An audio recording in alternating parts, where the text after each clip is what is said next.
শনিবার দিন শেষে আক্রান্ত দুর্গাপুরের অখিল ভারতীয় বিদ্যার্থী পরিষদের কর্মীরা। আহত হন সোহম রক্ষিত। সোহম অখিল ভারতীয় বিদ্যার্থী পরিষদে কাঁকসা নগর সভাপতি। আক্রান্ত আরও বেশ কয়েকজন অখিল ভারতীয় বিদ্যার্থী পরিষদের কর্মী সমর্থকেরা। অভিযোগের তীর তৃণমূল আশ্রিত দুষ্কৃতীদের দিকে। একই দিকে আক্রান্ত অখিল ভারতীয় বিদ্যার্থী পরিষদের কর্মীরা বিধাননগর ফাঁড়িতে লিখিত অভিযোগ জানাতে এলে অভিযোগপত্র থেকে তৃণমূল ছাত্র পরিষদের কর্মী এই শব্দটা তুলে নেওয়ার কথা বলে। না হলে অভিযোগ নেওয়া সম্ভব নয় বলে পরিষ্কারভাবে পুলিশের তরফে জানিয়ে দেওয়া হয় বলে জানান আক্রান্ত অখিল ভারতীয় বিদ্যার্থী পরিষদের কর্মীদের। শনিবার বিকেলে দুর্গাপুরে বিধাননগর ফাঁড়ি অন্তর্গত পাম্প হাউসের কাছে বসে চা খাচ্ছিলেন ওই আক্রান্ত অখিল ভারতীয় বিদ্যার্থী পরিষদের কর্মীরা। অভিযোগ, আচমকা 20টি বাইকে করে দুষ্কৃতীরা আসে, এরপর লাঠি সোটা ধারালো অস্ত্র নিয়ে তাদের ওপর চড়াও হয়। শেষে জয় বাংলা স্লোগান ও খেলা হবে স্লোগান দিতে দিতে পালিয়ে যায় দুষ্কৃতীরা। অভিযোগের আঙুল তৃণমূল আশ্রিত দুষ্কৃতীদের দিকে। পুলিশের লিখিত অভিযোগপত্র থেকে তৃণমূল ছাত্র পরিষদের নামটা তুলে নিতে বলে আক্রান্তদের, আর এতেই ক্ষোভ প্রকাশ করতে থাকেন অখিল ভারতীয় বিদ্যার্থী পরিষদের কর্মীরা। ঘটনা ঘটেছিল হলো, আমরা স্পেন্সারের সামনে একটা চায়ের দোকানে বসেছিলাম এবং কটা দুষ্কৃতী দল বলতে পারেন।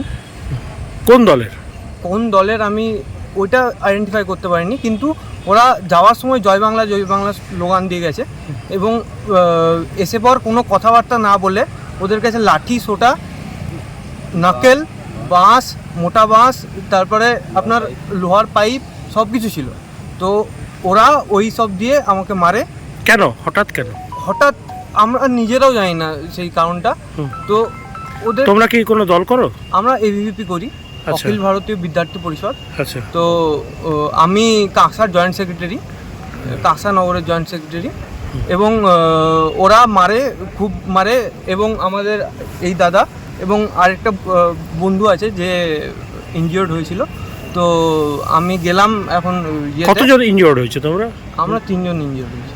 আচ্ছা। কিন্তু ওদের কম লেগেছে, আমার একটু বেশি লেগেছে। কার লেগেছে? আমার এই নিশু সাউ আর অরিত্র পান্ডে।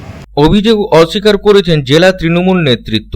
অহেতুক অশান্তি তৈরির লক্ষ্যে এবিভিপির আর বিজেপির সাথে বাকি বিরোধীরা এই কাজ করছে বলে পাল্টা তোপ তৃণমূল নেতৃত্বে।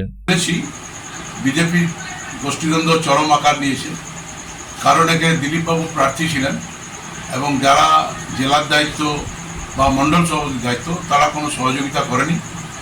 সেই জন্য এক পক্ষ অপর পক্ষকে দুর্গাপুরে সবসময় সন্ত্রাস চালাচ্ছে। তাই আমি অনুরোধ করছি, গোষ্ঠীদ্বন্দ্ব ছেড়ে দিয়ে তৃণমূল কংগ্রেসে যোগদান করুন। বাংলার মা মমতা বন্দ্যোপাধ্যায় যেভাবে বাংলায় প্রতিষ্ঠিত হয়েছে, নরেন্দ্রবাবু বুঝতে পেরেছেন, আপনারা বুঝতে শিখুন, অনুভব করুন। তাই গোষ্ঠীদ্বন্দ্ব ছেড়ে নিজেদের মধ্যে মারপিট বন্ধ করে তৃণমূলকে দোষারোপ করে এই রাস্তা অবলম্বন করবেন। দুর্গাপুর থেকে সাধন রুজের রিপোর্ট, পাবলিক টাইমস। আপনার বাড়ি অথবা অফিসটিকে সুসজ্জিত করার জন্য আপনার পাশে আছে শুধুমাত্র luxury home furniture and decor. এখানে পেয়ে যাবেন bed, wardrobe, dressing table, sofa cum bed, dining set, যে কোনো ধরনের office furniture, multipurpose cabinet, interior decoration, থাকছে 5 ইয়ার্স ওয়ারেন্টি। এছাড়াও ইএমআই ফ্যাসিলিটিস এবং আপ টু 50% ডিসকাউন্ট। আমাদের ঠিকানা luxury home furniture and decor, NSB road, Tarbangla, Raniganj, first floor, Gourhari apartment, opposite HDFC bank. Mobile number 9933776255 এবং 9378293570।